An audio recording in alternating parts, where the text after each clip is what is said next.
How you doing? I'm Callan and this is Slapped Ham. We've got some seriously spooky clips for you this week, so sit back, relax, and enjoy.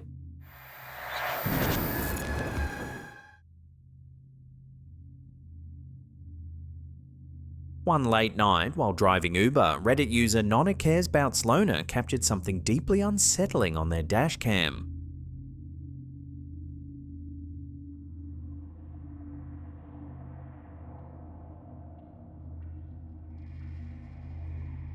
In the middle of an otherwise empty road stands what looks like a small figure, possibly a child.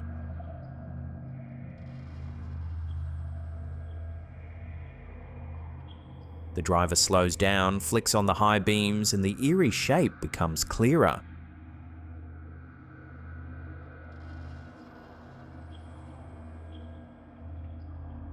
According to the OP, the child appeared to be wearing only a diaper and holding some kind of stick or PVC pipe, wandering alone in the darkness.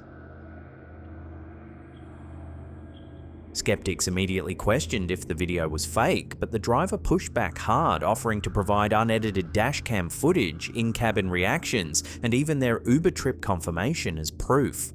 They also revealed that just 2 minutes later they were pulled over by police for a broken headlight, and they immediately told the officer what they had seen and where.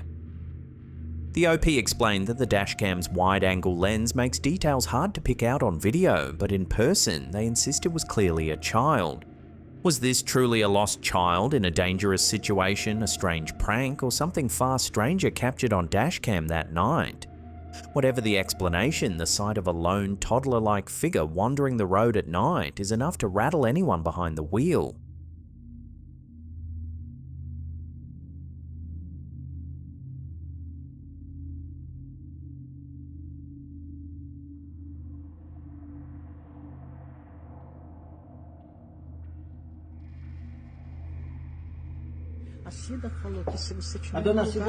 A curious and haunting piece of footage out of Brazil has been making the rounds online. Uploaded to YouTube by the channel Alien Info, the video claims to show what witnesses describe as a 3-meter tall being, a colossal figure appearing deep in the forest, radiating such immense energy that those nearby allegedly felt themselves begin to float.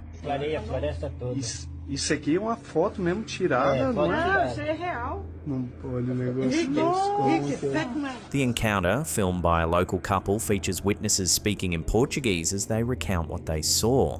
A massive humanoid presence, almost 3 meters tall, appearing amid the trees near what locals call the House of Stones.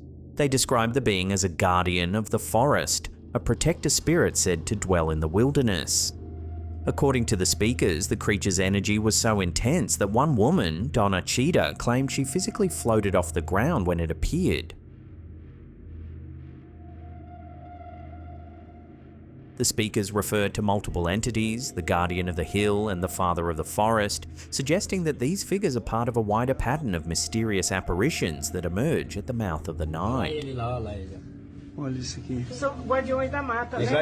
Guardião da mata. Tem guardião do morro também. Ele aparece na boca da noite. Aquele que faz. While the video is presented as evidence of extraterrestrial contact, the language used by the witnesses blends seamlessly with Brazil's rich folklore of forest spirits and elemental guardians. In Brazilian mythology, the Curupira and Caipora are ancient spirits believed to protect the rainforest and its creatures, while the Mapinguari, often described as a massive, hairy humanoid, has long been likened to a South American Bigfoot. These beings are said to appear to those who disrespect the land, or to travelers who wander too deep into the forest after dark. The description of the creature, a gigantic light-emitting figure that induces levitation and awe, also resonates with more modern alien abduction narratives. Witnesses of close encounters often describe overwhelming sensations of vibration, paralysis, and the uncanny feeling of being lifted or drawn by an unseen force. Yet where some might interpret these sensations as evidence of alien technology, others view them as a continuation of the age-old human experience of confronting the sacred, the numinous, and the unknown. As anthropologists have noted, sightings like this occupy a fascinating middle ground, where ancient spirituality meets modern ufology. In the pre-industrial past, luminous beings in the sky were often called angels. In the age of rockets and satellites, they've become extraterrestrials. But the emotional truth of the experience, wonder, fear, reverence, remains strikingly the same. So what did the witnesses in Brazil really capture that night? A trick of light, a forest spirit, or something beyond our understanding? Whether mythic guardian or modern alien, the mysterious 3-meter being of Brazil continues to blur the line between folklore and the frontier of the unexplained. Uma foto mesmo tirada, não é? Não, isso é real. How you doing? You okay? I don't know. This next clip comes from unknown origins, but was re-uploaded by the Instagram account Devil Gazing, and it's one of those videos that stays with you. Rachel and her husband had just moved into a new home, one that once belonged to Rachel's late grandmother. It was supposed to be a fresh start, but that first night something deeply unsettling began to happen. We're not...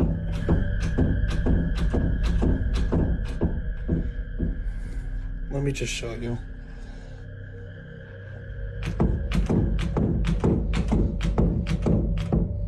Like, we've literally had to put the bag up against the door because we're not sure. As they got ready for bed, the bedroom door started to move, slowly at first, creaking open, then slamming shut with a deafening force.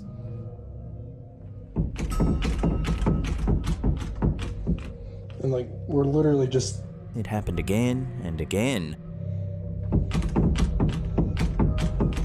At first, they tried to brush it off as a draft, maybe an old hinge, but the banging only got louder, more deliberate, as if something was trying to get their attention. And like, we're literally just...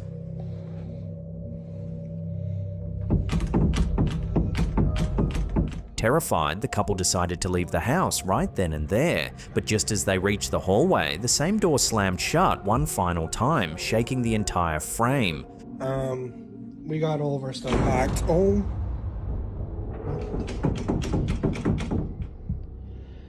Oh my gosh. Okay, yeah, we're out here. That was enough. Rachel bolted for the car, her husband close behind. They drove away into the night, leaving behind the home and whatever unseen force still lingers there. To this day, it's unclear if they ever went back. And like, we're literally just...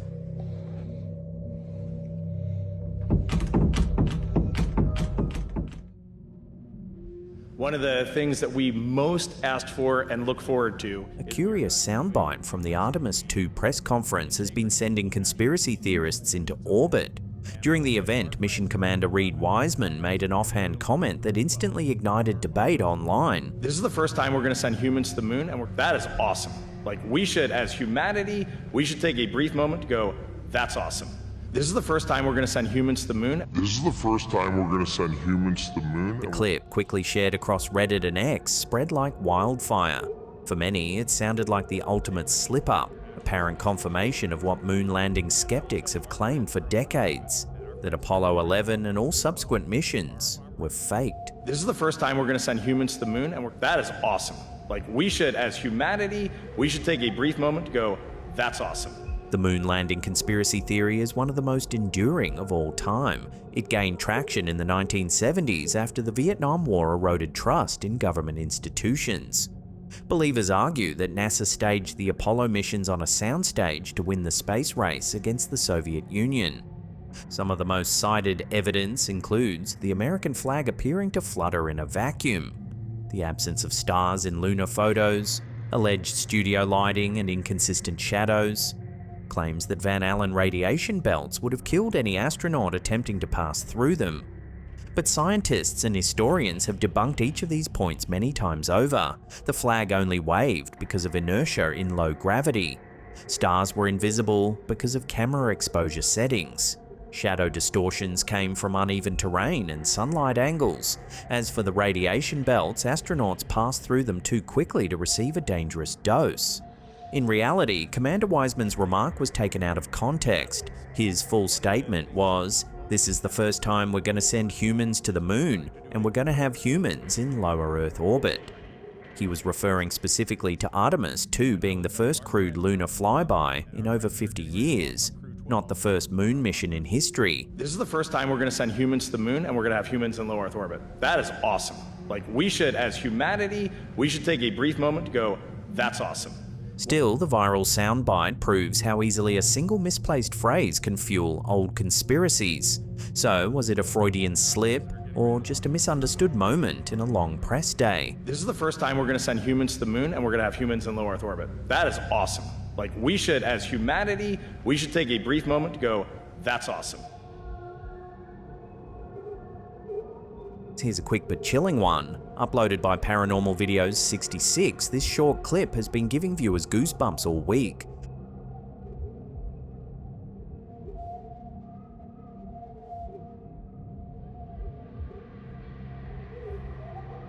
A baby stroller suddenly appears hurtling across the path from the shadows.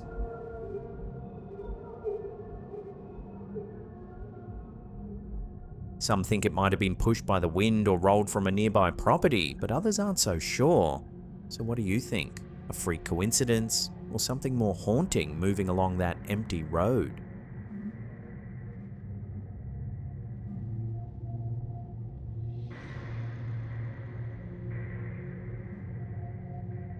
Here's another quick and uneasy one. A TikTok creator sparked serious concern among viewers after appearing to stand directly in the path of a massive swinging carnival ride. The clip posted by Ore Oladapo, who goes by Lifestyle of Orezi on TikTok, shows him casually filming himself at a local fair. From the camera's low angle, it looks like the ride is seconds away from slamming right into him. In reality, it was all an optical illusion. The 8-second video exploded online, racking up over 140 million views and 8.5 million likes, with thousands of viewers commenting in disbelief. Some accused him of reckless behavior, while others were simply stunned by how convincingly dangerous it looked. Oladapo later clarified that he was never in danger, saying he didn't expect the clip to go viral or trigger such strong reactions. But it's a perfect example of how a split-second illusion and the right camera angle can send the internet into a panic.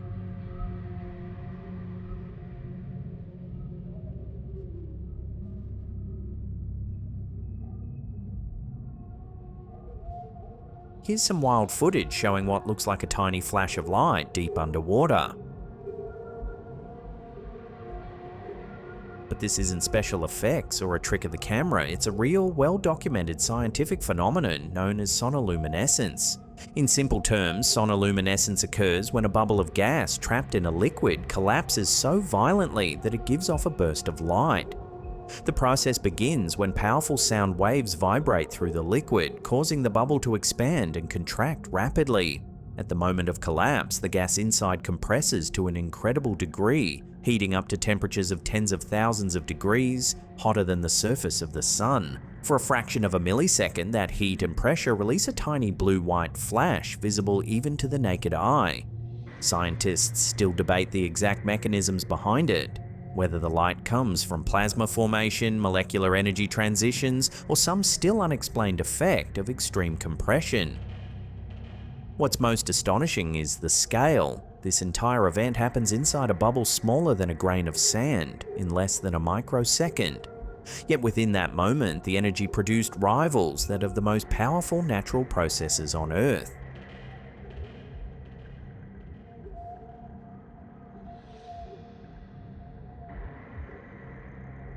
Before we get to our last segment, remember to hit that like button as it really helps our channel grow and reach new audiences. Recent breakthroughs in AI native operating systems are pushing the boundaries of what real-time computation can achieve. Modern AI systems can already spin up applications, visuals, and interactions in real time, adapting dynamically to user input, almost like a living environment responding to its observer. Just imagine this. This is now your desktop, and you can generate apps on the fly, exactly what you want in the moment. So let's try one of these sample ones. Create an email client from 3025. It's this kind of progress that has some philosophers and technologists wondering, Are we witnessing the early stages of a simulation? And within a few seconds, I have a fully functional email client. So you can see right here, it's building it out. It has all the tabs on the left. It's starting to put in kind of fake emails. It's fine. This is really what's going to be possible in the very near future, especially when we have inference speeds approaching what Grok and Cerebrus are capable of. And so instead of it taking a minute or two to generate this, it literally takes a fraction of a second. The idea isn't new. It connects directly to two of the most famous philosophical thought experiments, the brain in a vat and Nick Bostrom's simulation hypothesis. The brain in a vat argument asks us to imagine a disembodied brain hooked up to electrodes fed sensory input from a computer. From the brain's perspective, its simulated world would feel perfectly real. The simulation hypothesis takes this further, proposing that future civilizations might possess the computing power to run lifelike ancestor simulations, digital recreations of their history so advanced that the simulated beings would have no idea they're not real. In such a scenario, our entire universe could be a computational construct, one where physics, consciousness, and perception are the byproducts of immense code running on an unimaginable machine. But here's the twist: if computing resources are finite, then even a simulated universe would need to optimize its processing, just like modern graphics engines do. Game developers already use techniques like foveated rendering and occlusion culling to save processing power, rendering only what the player can see and reducing detail in peripheral vision. It's an elegant way to balance realism with efficiency. Now imagine a hyper-advanced simulation doing the same thing, rendering only your field of vision as you look around. Everything beyond that, behind you, in another room, or on another planet, might not exist until you turn your head or think about it. If AI systems today can generate worlds and visuals on the fly, could a vastly more powerful intelligence, perhaps hundreds or thousands of years from now, simulate entire civilizations with such realism that the inhabitants believe they're in base reality? And if the simulation optimizes like our current systems do, maybe that's what's happening right now. Maybe our visual field, our experiences, even time itself are rendered in real time, a perfect illusion, built for efficiency. So what do you think? Are these new AI operating systems simply the next step in human innovation, or are they the first glimpse into the operating system of reality itself?